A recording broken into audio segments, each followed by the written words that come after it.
Hello everyone. இன்னைக்கு நம்ம என்ன பார்க்க போறோம்னு பார்த்தீங்க அப்படின்னா, 2 ஜாப்ஸ் போஸ்ட் பண்ணியிருக்காங்க. அது என்னன்னு பார்க்கறதுக்கு முன்னாடி, இந்த மாதிரி ஜாப் அப்டேட்ஸை நீங்கள் மிஸ் பண்ணாமல் பார்க்கணும்னு நினச்சிங்க அப்படின்னா, நம்ம சேனலை சப்ஸ்கிரைப் பண்ணிக்கோங்க. பக்கத்தில் இருக்க பெல் ஐக்கானையும் ப்ரெஸ் பண்ணிக்கோங்க. அப்போ தான் நான் டெய்லியும் போடுற ஜாப் அப்டேட்ஸ் உங்களுக்கு நோட்டிஃபிகேஷனாக வரும். ஸோ ஃபஸ்ட்டு ஜாபோட ரோல் பார்த்தீங்க அப்படின்னா, அப்ளிகேஷன் டெவலப்பர்னு கொடுத்துருக்காங்க. ஸோ லொக்கேஷன் பார்த்தீங்க அப்படின்னா ஹைதராபாத். இது வந்து ஃபுல் டைம் ஜாப் தான். ஸோ இந்த 2 ஜாப்ஸ்க்குமே அப்ளை பண்ணுறதுக்கான லிங்க்ஸ் எல்லாமே நான் டிஸ்கிரிப்ஷனில் கொடுத்துட்றேன். ஸோ டிஸ்கிரிப்ஷனில் இருக்க லிங்க்கை கிளிக் பண்ணிங்க அப்படின்னா பாஸ்வேர்ட் கேட்கும். ஸோ பாஸ்வேர்ட் வந்து இந்த வீடியோட ஸ்க்ரீனில் நான் டிஸ்ப்ளே பண்ணுறேன். ஸோ ஃபுல் வீடியோ பாருங்கள், அப்போ தான் உங்களுக்கு பாஸ்வேர்ட் கிடைக்கும். ஸோ அந்த பாஸ்வேர்டை நீங்கள் டிஸ்கிரிப்ஷனில் இருக்க லிங்க்கில் என்ட்ரு பண்ணிவிட்டு அன்லாக் லிங்க்னு கிளிக் பண்ணிங்க அப்படின்னா உங்களுக்கு இந்த ஸ்க்ரீன் ஓப்பன் ஆகும். ஸோ இது யூஸ் பண்ணி நீங்கள் அப்ளை பண்ணிக்கலாம். ஸோ இந்த ஜாபுக்கு பேசிக் குவாலிஃபிகேஷன் பார்த்தீங்க அப்படின்னா நீங்கள் பேச்சுலர்ஸ் டிகிரி பண்ணியிருக்கணும் அப்படின்னு சொல்லியிருக்காங்க. ஸோ நீங்கள் மாஸ்டர்ஸ் டிகிரி பண்ணியிருந்தாலும் இந்த ஜாபுக்கு எலிஜிபிள் அப்ளை பண்ணுறதுக்கு. ஸோ அதே மாதிரி உங்களுக்கு குட் கம்யூனிகேஷன் ஸ்கில்ஸ் இருக்கணும் அப்படின்னு சொல்லியிருக்காங்க. உங்களுக்கு டெவலப்மெண்ட் எக்ஸ்பீரியன்ஸ் வந்து ஜாவாவில் இருக்கணும் அப்படின்னு சொல்லியிருக்காங்க. உங்களுக்கு குட் கம்யூனிகேஷன் ஸ்கில்ஸ் இருக்கணும் அப்படின்னு சொல்லியிருக்காங்க. ப்ராப்ளம் சால்விங் ஸ்கில்ஸ் இருக்கணும் அப்படின்னு சொல்லியிருக்காங்க. ஸோ ஸ்ப்ரிங் பூட்லலாம் உங்களுக்கு நாலேஜ் இருக்கணும் அப்படின்னு சொல்லியிருக்காங்க. ஜாவாவில் உங்களுக்கு நாலேஜ் இருக்கணும் அப்படின்னு சொல்லியிருக்காங்க.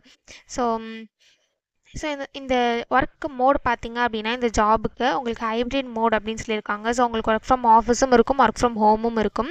ஸோ இந்த ஜாபுக்கு எப்படி அப்ளை பண்ணணும்னு பார்த்தீங்க அப்படின்னா இங்கே அப்ளை நவுன்னு இருக்கு இல்லையா, அதை கிளிக் பண்ணிங்க அப்படின்னா இப்படி ஒரு ஸ்க்ரீன் ஓப்பன் ஆகும். ஸோ நீங்கள் ஆல்ரெடி ஐபிஎம்மில் அப்ளை பண்ணியிருந்தீங்க அப்படின்னா டேரெக்டாக உங்கள் ஐபிஎம் ஐடி என்ட்ரு பண்ணி கண்டினியூன்னு கொடுத்து நீங்கள் அப்ளை பண்ணிக்கலாம். ஒரு வேளை நீங்கள் நியூ யூஸராக இருந்தீங்க அப்படின்னா இந்த இடத்துல கிரியேட் அண்ட் ஐபிஎம் ஐடின்னு இருக்குல்ல, இதை கிளிக் பண்ணி ஃபஸ்ட்டு ஐபிஎம் ஐடி கிரியேட் பண்ணிக்கோங்க. அதுக்கப்புறமா நீங்கள் லாகினுக்கு வந்து ஐபிஎம் ஐடி என்ட்ரு பண்ணிவிட்டு நீங்கள் லாகின் பண்ணி அப்ளை பண்ணிக்கலாம். ஸோ இப்படி தான் அப்ளை பண்ணணும்.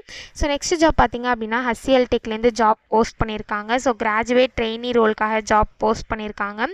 ஸோ இந்த ஜாபுக்கு 2021, 2022, 2023, 2024 பேட்ச் எலிஜிபிள் அப்ளை பண்ணுறதுக்கு. நீங்கள் ஃப்ரெஷ் கிராஜுவேட்டாக இருந்தீங்க அப்படின்னா இந்த ஜாபுக்கு நீங்கள் தாராளமாக அப்ளை பண்ணலாம். ஸோ நீங்கள் 60% ஆர் எபோவ் இருக்கணும் அப்படின்னு சொல்லியிருக்காங்க பர்சன்டேஜ். ஸோ உங்களுக்கு 12 months வந்து சர்வீஸ் அக்ரிமெண்ட் இருக்கும் அப்படின்னு சொல்லியிருக்காங்க. ஸோ லொக்கேஷன் பார்த்தீங்க அப்படின்னா லக்னோ, நாக்பூர்னு கொடுத்துருக்காங்க. ஸோ இந்த லொக்கேஷன் உள்ளவங்க மட்டும்தான் இதுக்கு அப்ளை பண்ண முடியும். ஸோ இதில் எந்த லொக்கேஷன் உங்களுக்கு வேணுமோ அதை சூஸ் பண்ணிக்கோங்க. நெக்ஸ்ட் உங்கள் ஃபுல் நேம், காண்டாக்ட் நம்பர், உங்கள் alternate contact number, email ID, permanent address, permanent city, உங்கள் ஸ்டேட், பின்கோட், உங்கள் 10%, 12%, யூஜி கோர்ஸ் என்னவோ அதை கொடுத்துக்கோங்க. UG college name, UG percentage, UG passing year, UG degree என்ன பண்ணீங்க, நீங்கள் ஃப்ரெஷராக எக்ஸ்பீரியன்ஸ்டான்னு கேட்டிருக்காங்க, என்னவோ அதை கொடுத்துக்கோங்க. ஸோ இது எல்லாத்தையும் நீங்கள் கரெக்டாக தான் இன்ஃபர்மேஷன் கொடுத்துருக்கீங்களா அப்படின்னு கேட்டிருக்காங்க. ஸோ எஸ்ன்னு கொடுத்தது சப்மிட் பண்ணி அப்ளை பண்ண வேண்டியதாக. ஸோ இப்படி தான் அப்ளை பண்ணணும். ஸோ இந்த 2 ஜாப்ஸ்க்குமே அப்ளை பண்ணுறதுக்கான லிங்க்ஸ் எல்லாமே நான் டிஸ்கிரிப்ஷனில் கொடுத்துட்றேன், செக் பண்ணிக்கோங்க. தேங்க்யூ.